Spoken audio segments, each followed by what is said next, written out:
Welcome to the video lecture series on Python programming. This is the second video of the course Introduction to Python. In this video, we are going to discuss about the Python installation process, IDE support for Python. There are so many online compilers which are available to execute the Python statements in a user-friendly manner. We will discuss about few of them and the resource material other than these video lectures. As I discussed in the last video, that Python Software Foundation has created a website www.python.org, and you will get all type of support on the website. So just click on the www.python.org and you will get a page like this. Here you need to go to the download section in the header and you will always see the current updated version of Python. Currently it is 3.8.2. Just click on it and you will see a download option. Click on save file and run it. Once the process is completed, you will get a console window to run the Python scripts and Python programs like Java programs. When we talk about the second option, that is IDE. So integrated development environments are always user-friendly than the console programming. Here I am giving you a suggestion to install Anaconda Navigator. This is the most popular IDE for Python programming. Just click on anaconda.com and you will see the screen like this. Go to the products. For individual purpose, we can use the individual edition, which is free and open source. Go to the individual edition, click on this and you will see the download options. Based on the configuration of your computer, just click on the appropriate option. Like in my system, I have seen the computer properties, it is 64-bit Windows. So go to this and you will download the file, install it. Once the installation process is done, you will see the Anaconda Navigator dashboard like this. Here on the top row, you will find all the Python supported applications. But I would recommend you the Jupyter Notebook because it is more user friendly. When you will click on the launch button, you will see the interface like this.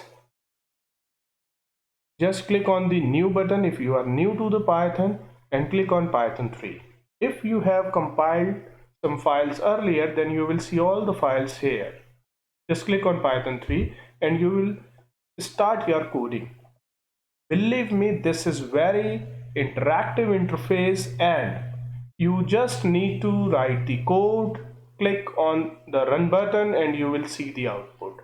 Means this is more user friendly than any of the option. So here I am giving you an example how to run the Python. When you will write a inline code like print hello world, you just need to click on the run button, or the second option is just shift enter and you will see the output. It is not for the inline function. You can write the multiple line statements and again shift enter and you will see the result. To see how beautiful the environment is. That's why I suggest to use the Jupyter Notebook. There is no issue if you don't want to install in your system. You just need to use the compiler online. There is an online support of Jupyter Notebook as well. Visit cocalc.com. This is the beautiful website to give you this Jupyter Notebook support.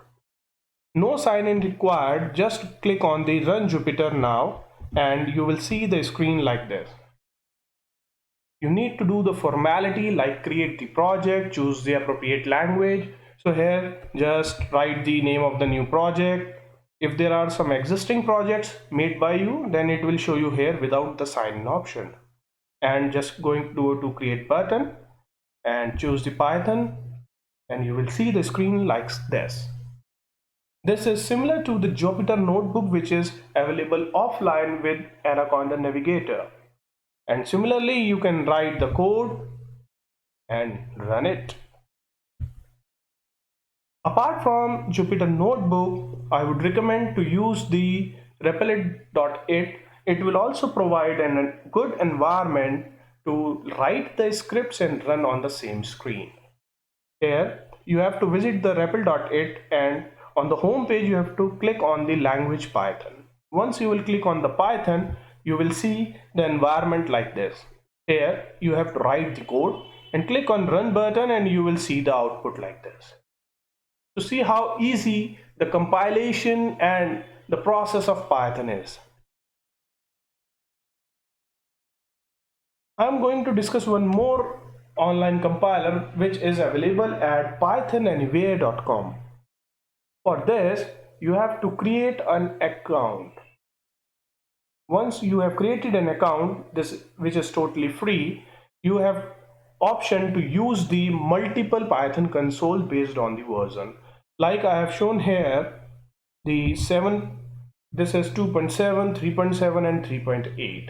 Basically, when you will click on the Python compilers, it will provide you two options. One option is Python 2 and one option is Python 3. Basically, as all the other languages and software provide the backward compatibility, Python doesn't. If you have some script which is written in Python 2, you are unable to run it in Python 3. So here you have to choose the appropriate option. For now, all the codes are favorable with 3.7 and 3.8, means we are talking about the Python 3. So you just need to click on the any of the latest version. So this is all about the Python installation and the compilation process. For more details, if you want the documentation, any other help, you can go to the one place which is python.org. Just click on it and you will see other tabs in the header like documentation, where you will get all the tutorials. You can find the ebooks here for the Python support. You will also get the latest notifications about the Python conferences and the webinars. So here you can also see the option of Python 3 docs and Python 2 docs. All the videos are based on Python 3, which is the latest one. So this is all about the today's video, and hope when we come to the next video, statements and expressions, you are familiar about the installation process, and you can just click on the online compilers to run the code which I am going to discuss in my videos. Thank you for watching the video.